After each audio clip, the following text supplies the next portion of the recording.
If you've seen my videos, you'll know I'm a big fan of Christopher Ward. Look, I'll admit, I used to be skeptical. How can a microbrand charge thousands of dollars for their watches? And what's with the controversial text logo always positioned randomly on their dials? It really wasn't until a few years ago when I got my hands on a Christopher Ward, I realized how unwarranted my skepticisms were.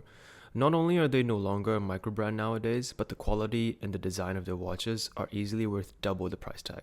I even called their Sealander 36mm the best everyday watch under $1,000 a few videos back. Today we'll be looking at the Sandhurst Series 2, a watch honored by the United Kingdom Ministry of Defense. Show me another microbrand that can pull this off. Of all the watch brands in the world, only a handful are honored by the British Armed Forces, and the Christopher Ward is one of them. The partnership between Christopher Ward and His Majesty's Armed Forces started in 2019. The intention was to combine modern engineering with vintage timepieces that were actually commissioned by the British Army during the middle of the century. In total, there are 5 timepieces in Christopher Ward's military catalogue, some in their second version, some still on their first. We have the C60 Limestone, the C65 Cranwell Series 2, C63 Colchester, C65 Dartmouth Series 2, and my personal favorite of the bunch, the C65 Sandhurst Series 2, and seemingly a few others as well, considering it's been sold out and only available via pre-order for the past few months. Being the only Christopher Ward with the honor to carry the badge of the British Army, the Sandhurst draws its inspiration from the classic Smith's W10, and if you're into British military timepieces, you'll know that Smiths was a supplier to the British Army back in the day. Nowadays, the official company has been dissolved since, but the rights was brought by Time Factors, which sporadically sells Smith's watches today. I've mentioned this before, but I do really appreciate Christopher Ward's openness in just telling you where they got their inspirations from, the Sealander from the Rolex Explorer, and now the Sandhurst from the Smith's W10. And on the basis of the partnership, it makes sense. Anyways, let's get back to the Sandhurst itself. The Sandhurst Series 2 is very much in a Goldilocks zone when it comes to the dimensions. At 38mm case diameter, just under 12mm in height, and approximately 44mm lug to lug, is a watch that will accommodate a majority of wrist sizes. It has a typical Christopher Ward 150-meter water resistance, screw-down crown, and a box dome sapphire crystal, giving it that vintage feel without having to go acrylic. Inside the Sandhurst is a cost-certified Sellita SW200, a step up from the standard Sealander, which helps justify the $300 difference in price tag, sitting it at roughly $1,300 US. And I suppose the British Army recognition doesn't come free of charge either. I was worried that the Sandhurst was just a rebrand of the standard Sealander with a different dial, but it's safe to say there's more than enough uniqueness that sets it apart. And it begins with the case. Compared to the Sealander, the case on the Sandhurst has more of a beefy feel to it, almost as if it's built for toughness. It's not as dressy or formal as the Sealander 36, and certainly less sporty than the Sealander 39. The difference is subtle and quite difficult to explain and show on screen, but it's quite apparent on hand. The oversized crown and the lack of crown guards certainly contributes to the perceived toughness of the Sandhurst. I find the lack of crown guards took away some of the light catchiness of the case, which I actually do prefer on a watch of this nature.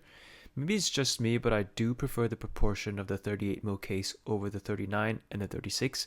The 39 has a little too much dial and the 36 a little too little dial, but the 38mm case sits right in between, the perfect amount of dial and bezel. The dome sapphire crystal plays a big part in making the 38mm case feel more proportionate. It keeps the dial packed in compared to the 39mm flat crystal. The vintage vibes is definitely on full display here, and the mid-century military aesthetics is undeniable. Christopher Ward has done a good job balancing the sleekness of their cases with the vintage aspects of the W10. As far as I'm concerned, this is vintage meets modern engineering done well. The dial makes up the majority of the Sandhurst personality and pays homage to the original W10 from Smiths. And Christopher Ward isn't shy of admitting that. After all, that's the whole intention of the military collection. But that being said, it's not entirely a W10 copy. The Sandhurst sports a textured matte black dial, which is done really subtly.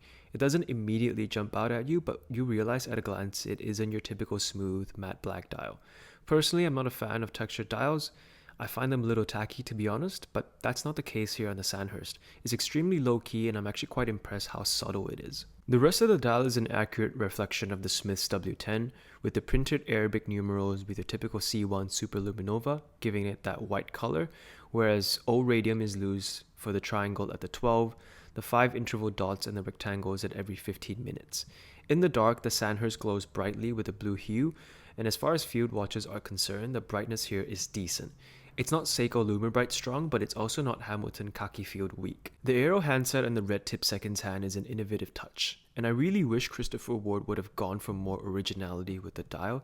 Don't get me wrong, I'm a fan of the W10 and I appreciate the fact that the intention was to pay homage to it from the get-go, but I think a little more originality here would have made the Sandhurst even more of a hit, especially with the way Christopher Ward is going with their brand. The bracelet is your standard Christopher Ward Bader oyster style bracelet that tapers from 20 to 18 mil. The build quality on these are always undeniable, great bracelets for the price. Single screws making it easy to remove and add links. The older edition had double screws, which did make life very frustrating. It's good to see that has improved. The on-the-fly adjustment class is still one of the best at this price point and extremely easy to operate. The overly long clasp still persists on the Bader bracelet, but you don't really feel it on the wrist, but it would be nice to see it shorten in the future. All in all, the Bader bracelet is always a winner for me. And now for what we're all here for. The coolest aspect of the watch, in my opinion, is the British Army badge deeply stamped onto the case back. It's not every day you buy a timepiece and find the British lion just chilling on the case back. Now, depending on where you're from, you might find that insanely cool or perhaps a little boastful, but I seriously think it's cool and a pretty good contender for a Bond watch. Even though they're not exactly the same factions within the government, you're getting an official approval of the British Army, a classic feel watch dial on an extremely high quality case and bracelet. It's hard to argue against that. If you don't want to drop Omega money or Bremont money for that matter, the Sandhurst Series 2 is a serious contender, and all for $1,300, which sounds like a lot, but worth it for what you're getting in return. And now the important question, who is the Sandhurst for? Look, if you're not particularly drawn to the military aspect of the Sandhurst, but want an equally capable watch, save yourself a few $100s and just get the standard Sealander in its multitude of colors and sizing. But for those looking for a military-inspired timepiece with official certification for the British Army that pays homage to the classic that is the W10, all in a modern package that rivals watches twice the price, I'd say look no further than the Sandhurst, not to mention the cost-certified Sellita SLW200 movement. At this price point, there really is nothing that comes close to the Sandhurst. Yes, there is the CWC RN divers, but they're slightly more expensive, doesn't come with their own bracelet, and a whole lot less friendly for smaller wrists. There is also the CWC G10, and it's a lot smaller, but again, no bracelet, and the build quality just simply isn't as refined. Also, as a side note, I wanted to throw this into the video, that the overall feel, fit, and finish of the Sandhurst remind me very much of the Tudor Ranger 39 that was released back in 2022. The Tudor is almost 2.5 times the price, and having briefly owned the Ranger in the past, I'd argue that the feel is almost the same. So in case you were looking for a more affordable Tudor Ranger, look no further than the Sandhurst Series 2. I really believe in Christopher Ward being a serious watch brand, and recently they've been consistently hitting the mark. The Sandhurst Series 2 is a good example of their success in recent times. My question to y'all for this video is, would you pay $1,300 for the Sandhurst? Is it worth it in your opinion? Because it certainly is for me. And do you think Christopher Ward is still a micro brand, or can they now be considered a full-fledged watch brand? I'll leave that up to you. I'll see you next time.